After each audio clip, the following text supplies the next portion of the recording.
What's up, guys? This is my truck. My name's Basil. I'm building this thing out of nothing.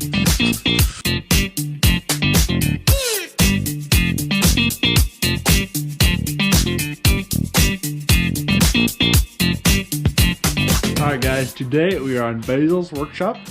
Basil is currently working on his 47 Dodge. Today he's going to give us a detailed introduction to this truck. This truck is making a first time appearance on the channel. Basil, please tell us about your 47 Dodge. I originally bought this truck from the neighbor. I was 12 years old at the time, picked it up for cheap, hauled over with this tractor, inside is full of mouse poop. Some good memories. I immediately tore it all apart, and it's been in a lot of different shapes, but right now it's going on to Ford frame and the Ford motor.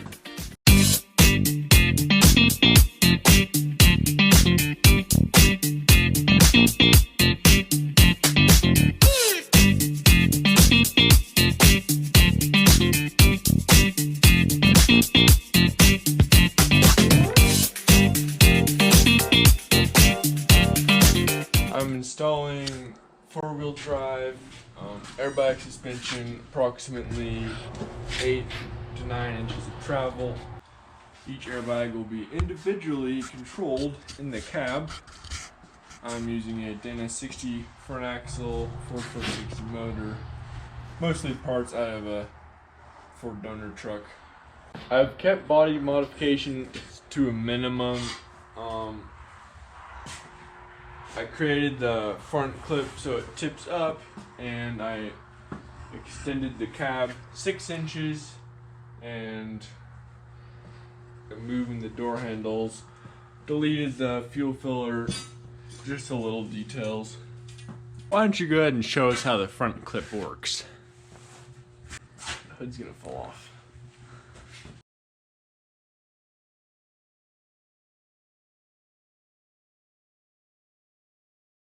This top piece on the hood mounts on with quarter turn fasteners that built a frame underneath it to support it. Originally this spanned between the front grille and the cab, but since it flips up, I've got to hook it onto something.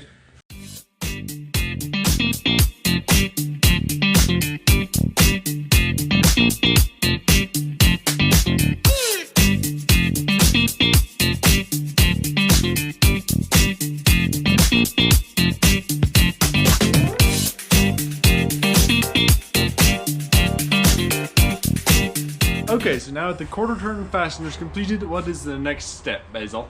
All you gotta do is tip it up right now. I don't have the latches installed yet. I'm still dreaming about that, but just give it a little pull. There she is. Very nice, very nice.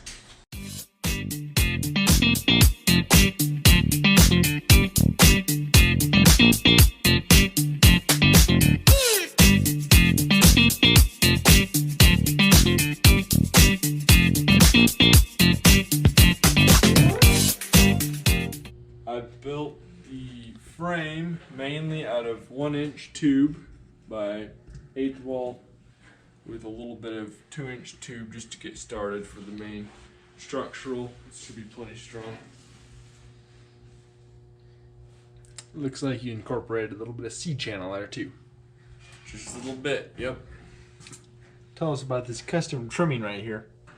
That is to clear the radiator. So the radiator is out of the 1985 Ford. It is mounted sideways. Currently it is temporarily mounted just to make sure it would fit, but I'm going to have to move the fill neck so I can fill it, but I believe it is going to work sideways. So this is the original motor out of the Ford donor truck. It is a Ford 460. It was a 1985, so it has low compression, and I'm planning on running at least one turbo just to get this thing kicked off, but that might get kicked down the road too. Okay, and now tell us more about this frame detail, steering box detail. Looks like you got tons of custom airbag suspension going on here. Is this control arms from the front here? Is that what we're seeing? So, partly for cost, I decided to go with a custom control arm design. These are 2,600 pound airbags mounted on the side of the frame. I boxed the front of the frame for structural integrity. Otherwise you would twist the frame. I put in a new cross member underneath the engine because the axle is moved forward from where it was stock. The steering box is moved forward approximately 6 inches.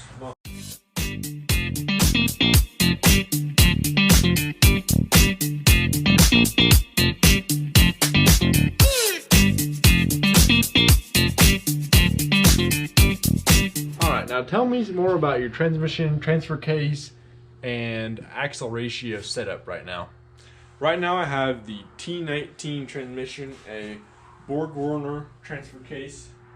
I'm going with the original Sterling rear end from the donor truck.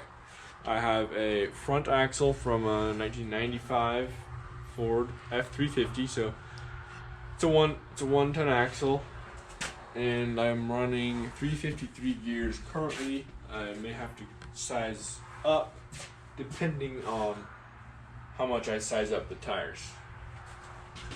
Okay, that makes sense. And here I'm seeing a little more of that box frame detail, which goes all the way throughout both sides and the front clip. I wanted to make sure that the bumper is tied in real good. The bumper actually will be acting as a little bit of a torsional support the way it is right now. I know most trucks aren't set up like that, but that's how this is going to be. Looks like you had to put quite a bit of support underneath these two. Yeah, I had to make this custom radius around here. I welded this there. I took out about a 1/4 inch of the fender, and I added a flare that laps over this on the front clip. We can probably... Alright, why don't you close that and show me how that all comes together. We can possibly throw that in to an earlier spot though in the video.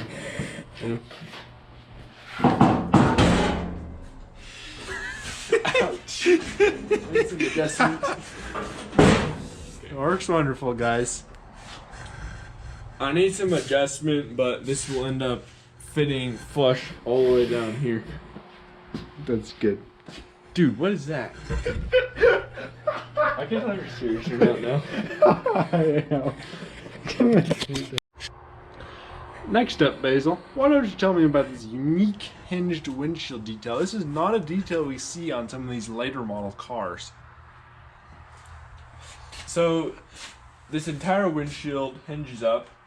There's a crank inside, actually puts the whole windshield up this much. Going down the road, you can shoot out of it that way.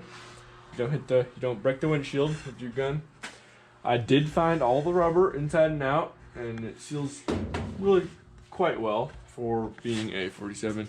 I found all of the window rubber, and it of course has vent windows. I'm not gonna try to delete any of that. I'm gonna roll with the original window designs. I moved the handle up because I am running a bear jaw latch. So inside here, I installed a bear jaw, custom linkage inside.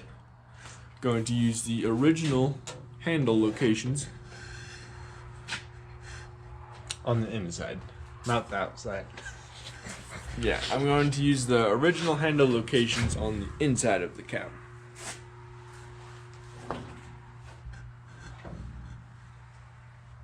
The cab was extended 6 inches, mostly for legroom's sake, also to add a little bit of character and customization to the truck. I cut it just straight across the top and right behind the door. That way it was in a flat spot. I was able to just stick it straight back 6 inches and patch it all together all the way around. That was my first major sheet metal fabrication job on this truck. Tell us a little more about your plan for the firewall. It appears that there's not a whole lot of firewall going on in there right now. We're gonna have to speed this up. Oh, why? It feels like we're both talking. I think it's gonna sound like we're both talking in slow motion. But that's okay. We'll speed it up and it'll sound precise. That's how it goes. Okay. Okay. It's a 30-minute YouTube video, man. Okay, It's okay, the most 30 boring minutes. video in the world. Yes. Okay. Boring. Okay, alright. Your discretion advised. Okay. Look in there. Okay. So in there, I still need to install the firewall. Several years ago, I built a firewall. It was pretty crappy. Let's be honest here. I was rather young at the time, and I'm going to redo it. I'm going to go all the way up. That way it fits flush with the front of the cab to give it a shaved look, and then I'll have to make a little bit of a tunnel for the engine. The transmission is low enough that I won't have to have any transmission tunnel. I'm running the original dash. Probably gonna put a lot of switches in it, and I'm running a custom LED digital gauge cluster. Why did you just say that twice? Because the first time it sounded bad, I can cut that out. Who's editing this? It's gonna be so much work. Yeah, it is. I still got a blank slate for the rear suspension. I drew up all of the files for the airbag. I'll insert that around here in the editing.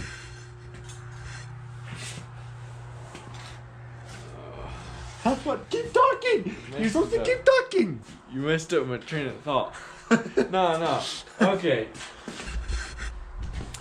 Let's get back.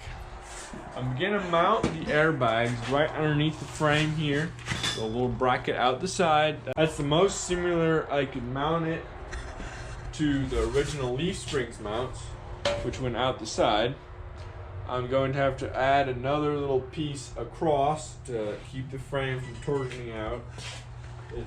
This will also have approximately 8 inches of travel, but I'm going to use a 5,600 pound air spring in the rear so I can do towing or anything like that. And so, is these the 5,600 pound, or do you have yet to order those? I have ordered the 5,600 pound, but they have not showed up yet. Those are the 2,600 pound. And why are you opposed to running, or what made you decide not to run two 2,600 pound instead of one 5,200 pound? The main thing is space. Actually, it's a lot easier to fit in one 5,600 pound, and I can always add a second 5,600 pound, but it'd be more of a pain to add a third 2,600 pound. Okay, well, this is true. This is true. Do you think these mud tires are going to support, 10,000 pounds? No, if I'm going to do any towing, I'm going to have to go to a lot heavy duty tires. Those tires are kind of small for what the truck's going to look like once it's all aired up. So do you plan to do a lot of towing with this truck? Not at the moment, but I want this truck to be able to handle anything I throw at it. Yeah, that's exactly what I'm going for here. Just give us a quick rundown on what you're building this truck for. Why did you have to ask that question? I don't know. It's no, you can't put that in there. Oh, yeah.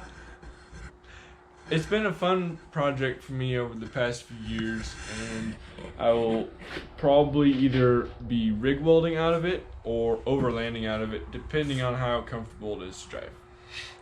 So, is it going to be more comfortable to go overlanding or less comfortable to go overlanding? Probably less because I like an adventure, but if I'm going to work, I don't want it to be that scary. All right, very nice. And do you have your seats around here? I think those are a pretty unique design, if you could show us those. Yes, I am building custom air ride seats. This design might be on the market. Let's go a little deeper into Basil's workshop here. Should we bolt that airbag in? This is... Man, turn around. We gotta get... I'm going to be running the airbag seats with this air strut. This is designed to use in a golf cart. And it will go underneath the seat like so. It's not bolted in right now, but seat raises like this. Has plenty of back travel, but that's just the first revision of it. So if it doesn't work out, I can always make it different. All right, and tell us more about this uniquely colored seat back. That is something I've certainly never seen before in a 1947 Dodge. These seats come from actually an old Bluebird bus. There was a lot of them and they were free, so I'm using them. They're actually really comfortable.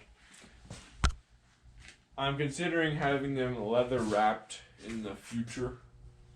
Alright guys, if you like this video filmed by your famous cameraman, Mason, first time on camera ever, you should go down in the description and subscribe, because this is going to be a killer build. We got like a million different parts from a million different vehicles all coming together to make one killer rig welder, overlander, rock crawler. You know, who knows what this thing is doing, but it's going to be awesome, and you guys can only find it on this YouTube channel.